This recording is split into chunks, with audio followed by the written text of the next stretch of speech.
Budget पछि MG को गाडीको प्राइस कसरी चेन्ज हुन्छ आउनुहोस् हेरौँ। एमजी मा स्टोरी रिलेटिभली स्टेबल देखिन्छ।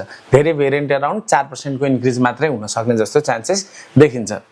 पहिले हेरौँ एमजी4 कम्फर्टबाट। Current price 41,49,000, motor 99 kilowatt, estimated CIF करिब 22,03,000। अब यो हिसाबले यसको मोडल प्राइस आउन जान्छ 43,29,000, जुन करेन्ट प्राइस भन्दा करिब 1,80,000 चाहिँ बढी हो। अब MG4 डिलक्स हेर्ने हो भने प्राइस तपाईको 49,99,000 रहेको छ। एस्टिमेटेड सीआईएफ करिब 26,55,000 र यसको मोडल प्राइस आउन जान्छ करिब तपाईको 52,16,000। करेन्ट प्राइस भन्दा करिब 2,17,000 बढी। अब MG S5 कम्फर्ट 49 किलोवाट हेर्ने हो भने यसको प्राइस रहेको छ 43,99,000, मोटर 99 किलोवाट। यसको मोडल प्राइस आउँछ तपाईको 45,90,000, जुन करेन्ट प्राइस भन्दा करिब 1,91,000 बढी हो। यदि MG S5 लग्जरी 49 किलोवाट हेर्ने हो भने जसको प्राइस रहेको छ 49,99,000, मोडल प्राइस आउँछ करिब 52,16,000, करेन्ट प्राइस भन्दा करिब 2,17,000 बढी।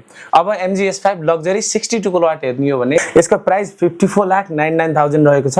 Motor 99 kilowatt, battery 62.2 kilowatt hour र WLTP range 430 kilometre. Estimated CIF आउँछ यसको 29,20,000। अहिले मोडल अनुसार यसको 20% फी ब्यान्डमा पर्ने देखिन्छ। त्यो हिसाबले यसको मोडल प्राइस आउँछ 57,38,000।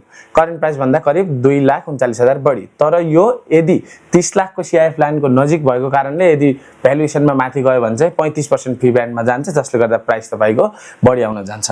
अब MG S6 EV हेर्ने हो जसको करेन्ट प्राइस रहेको छ 71,99,000, motor 180 kilowatt, battery 77 kilowatt hour, WLTP range 530 kilometre. यो MG को पावरफुल एसयुभी साइडमा पर्छ। पुरानो सिस्टममा 180 किलोवाट मोटर भएकोले यसले अलरेडी हायर ओल्ड ट्याक्स तिर्थ्यो, तर रिभर्स क्याल्कुलेसन गर्दा एस्टिमेटेड सीआईएफ करिब 33,82,000 आउँछ। जुन नयाँ सिस्टममा यो चाहिँ तपाईको 30 देखि 40 लाख को सीआईएफ ब्यान्डमा पर्छ। त्यसैले क्लीन इन्फ्रास्ट्रक्चर फी लाग्छ यसलाई 35%।